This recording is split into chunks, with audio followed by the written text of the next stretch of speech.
प्रकृति के शांत वातावरण में एक अनोखी रेसिपी बनने जा रही है। सबसे पहले ताजे अंडों को तोड़कर उनकी गहरी नारंगी जर्दी को बड़ी कुशलता से अलग कर सफेद सूखे मैदे की बनाई गई छोटे छोटे गड्ढे में रखा जाता है। फिर ऊपर से मैदे से ढक दिया जाता है ताकि मैदा जर्दी की अतिरिक्त नमी को सोख कर उसे एक ठोस स्वरूप दे सके। इन्हें 2 दिनों के लिए शांत छोड़ दिया जाता है। जब जर्दी निखर जाती है तो उसे जल की धार से उस पर चढ़ी मैदे की परत को हटाया जाता है।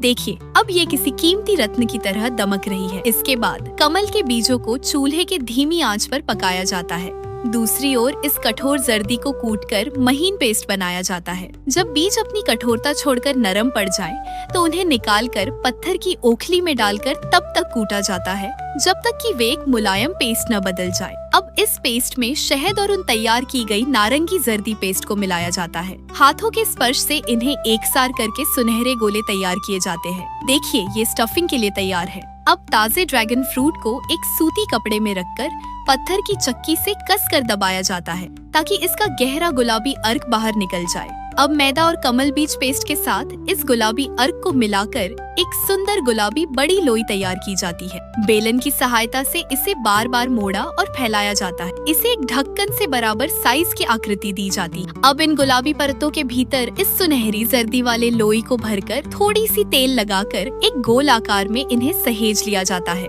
फिर गुलाबी लोई पर एक बारीक धार से इसके ऊपर कट लगाए जाते हैं ताकि फूल की पंखुड़ियों के जैसे दिख सके। अंत में इन्हें एक जालीदार बांस पर रखकर चूल्हे पर रखी तेल की कढ़ाई में डाला जाता है। जैसे जैसे तेल की गर्माहट बढ़ती है, ये कलियां धीरे धीरे अपनी पंखुड़ियां खोलने लगती हैं। यदि ये अनोखी मिठाई आपको पसंद आई है तो सब्सक्राइब करें।